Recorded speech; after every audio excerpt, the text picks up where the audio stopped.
An anonymous letter, a strange object found in a public restroom, eerie noises in the middle of the night, drains clogged with dirty water, and something unrecognizable, a suspicious figure lurking nearby. Welcome to TC Channel. If you're ready to uncover the truth, hit like and subscribe. Here's how it began. On March 15, 2013, police in New Taipei City received a strange letter. The writer claimed a girl named Chen Wan-Ting had passed away. Her body, they said, was hidden in a men's restroom about 200 meters behind a market in Chiayi County. The letter ended with a desperate request. Please give her a proper burial. I don't have the means to do it myself. The police immediately passed the letter to authorities in Chiayi. By 6 p.m. that same evening, officers began their search. In the restroom behind the market, they found a small white plastic bag sitting on a toilet tank. The bag was too small and light to hold a body. Maybe it was something else. The officers decided to open it. It was wrapped tightly in several layers. As they peeled each one away, the smell got worse and worse. When they finally got to the last layer, they found a round object. It was coated in a thick, powdery substance. The surface was dry and shriveled. Wrapped in a pair of underwear, there was a note attached. It read, Chen Wan-Ting. When police checked the missing persons database, they found 64 cases involving women with the same name. The medical examiner confirmed the victim was a woman. She had suffered severe injuries within 30 minutes before her death, and suffocation was likely the cause. The return address on the anonymous letter turned out to be fake. DNA from multiple men was found on the underwear in the bag. Investigators suspected that either the killer or the victim lived in the Sanchong area. Only someone local could have delivered the letter so accurately. Eventually, police identified the victim as 35-year-old Chen Wan-Ting. Her mother, Chu Yu-mei, had reported her missing on December 17th. They brought Chu to the station to identify the clothing and remains. At first, she denied they belonged to her daughter, but after DNA results confirmed the match, she broke down in tears and admitted the victim was indeed her child. Chen Wan-Ting, born in 1978, was originally named Chen Shu-hui. She grew up in Sanchong. As a child, she was lively and outgoing. She was admired for her looks and even caught the attention of an ad agency that wanted her to model. But things changed in her teenage years. She started skipping school, got involved with drugs, and dropped out of high school. At 18, she got married, had a child, and moved away. By 2000, her marriage had fallen apart after her husband cheated on her. She returned to Sanchong in a fragile mental state and started using the name Chen Wan-Ting. She would wander the streets, often in pajamas, with heavy makeup on. Her health issues left her unable to work. She moved in with her older brother Chen Jia-Fu, while their mother visited them weekly. Even though Chen Wan-Ting received low-income assistance and mental health subsidies, her brother controlled the money and gave her only a small daily allowance. She often ran out of money. Sometimes she begged on the streets, and other times she approached men for attention. Her complicated personal life made it impossible to use the male DNA on the underwear to identify a specific suspect. After clearing the two taxi drivers, police reviewed surveillance footage near Chen Wan-Ting's home. They also checked the area where her remains were found. The body parts were too damaged to determine when she died. There was 3 months of footage, from December 17th to March 15th. Reviewing all of it required time and manpower. A janitor who cleaned the public restroom gave police a lead. He cleaned there every Monday, Wednesday, and Friday. On March 13th, everything seemed normal. He finished cleaning without noticing anything unusual. On March 15th, one of the stalls was locked. He thought someone was inside, so he skipped it.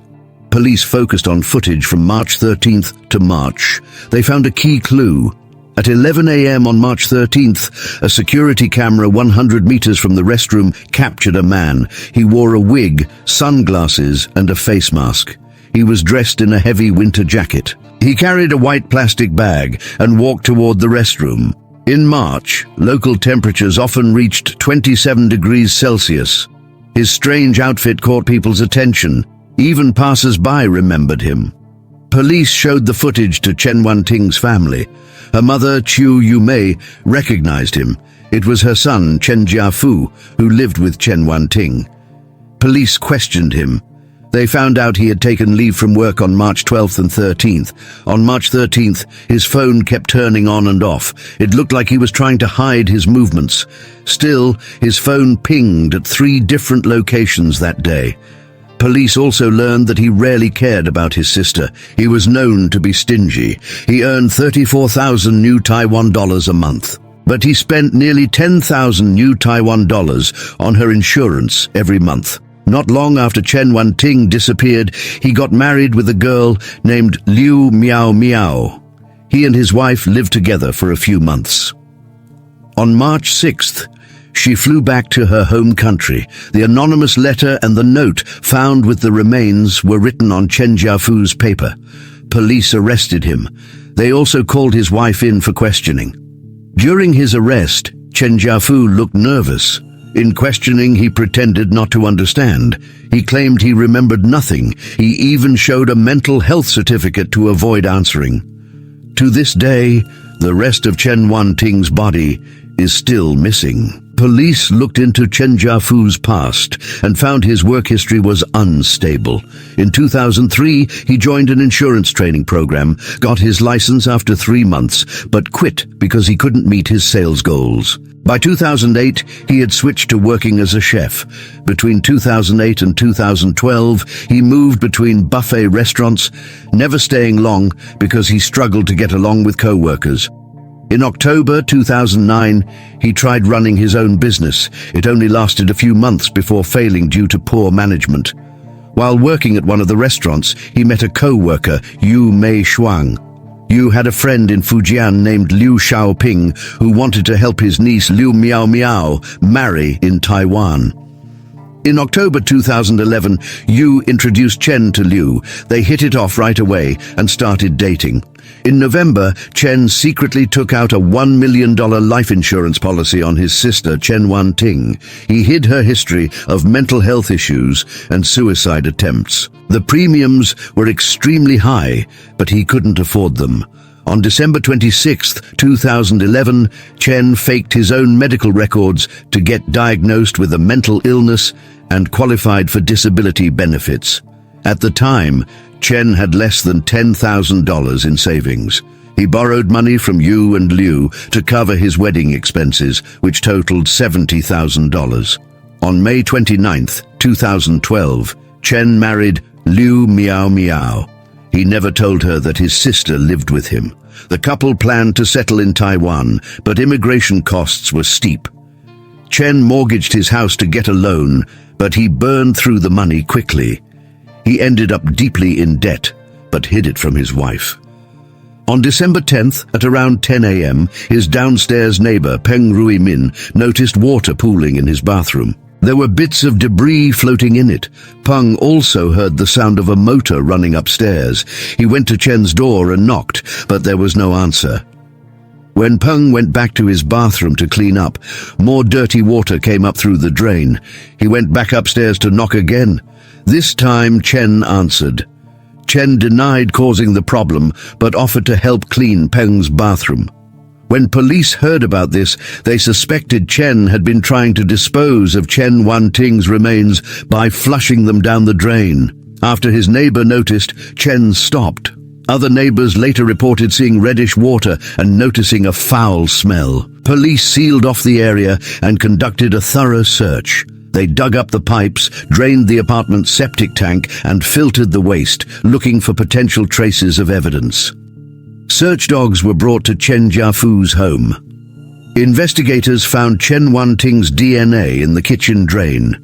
In her bedroom, 3 search dogs detected possible traces of evidence beneath the wardrobe, inside its base, and on the floor. The most crucial discovery? Chen Wan-Ting's DNA was also identified on certain household items during the search. Police searched Chen Jia-Fu's home and found tools connected to the crime. He was taken into custody right away. Investigators learned that on December 9th at 6 a.m., Chen's sister Chen Wan-Ting called and woke him up. Already stressed about money, he snapped. That afternoon, their mother, Chu Yu-mei, came to visit. She left in the evening and wouldn't be back for a few days. Chen decided this was his chance. That night, after his mother left, he attacked his sister, knocking her unconscious. He then tried to dispose of her remains. Some parts were stored in a freezer to control the smell. On the morning of December 10th, he attempted to get rid of the remains completely. However, a neighbor complained about strange noises, so he stopped. On December 12th, around 9:30 p.m., Chen called his mother. He told her his sister was missing and asked her to report it to the police. Since Chen Wan-Ting had disappeared before, their mother wasn't too worried. But after several days without any sign of her, she reported her missing on December 17th. At the time, no one suspected Chen. On March 1st, 2013, an insurance bill reminded Chen of his sister's life insurance policy. He realized he could try to claim the money. He called the insurance company and said his sister was missing. The company told him she needed to be missing for 7 years to be declared dead. On February 24th and 26th, Chen called again to ask about the policy. He learned he'd have to keep paying the premiums unless her death was confirmed. He decided he couldn't wait. On March 10th, he requested 2 days off from work. On March 11th, at 9:19 a.m., while his wife and mother were out, he resumed handling the remains. To confuse investigators, he wrapped part of them in an item containing DNA from multiple men. At 4:30 a.m. on March 13th, he left his house with 3 black garbage bags. He took a detour to a quiet spot and changed his clothes. By 5:04 a.m., he arrived at Taipei main station. He bought a train ticket and went to Chiayi. Once there, he took 2 taxis and walked to Shuishang Township Market. By then, the black garbage bags were gone. He only had a white plastic bag left. He placed it in the men's restroom and left. On his way back, he walked for about an hour before catching a train. What should have been a 4-hour trip ended up taking him 8 hours. When he finally got back, he found a quiet spot, changed clothes again, and threw away everything he'd been wearing. By 8:45 p.m., he was home, riding in on his scooter. Worried that no one would figure out Chen Wan-Ting was dead, he sent an anonymous letter the next day, hoping it would help police find her remains. Based on the evidence, police charged Chen Jia-Fu with insurance fraud, murder, and tampering with a body. He stayed uncooperative, pretended to have a mental illness, and even accused the police of roughing him up during questioning. But when doctors re-evaluated him, they confirmed he was mentally sound. The court didn't buy his story and sentenced him to life in prison. Chen Jia-Fu's cold, calculated actions were shocking, leading some to wonder if he might actually have had a mental illness. What do you think? Drop your thoughts in the comments and don't forget to hit that subscribe button.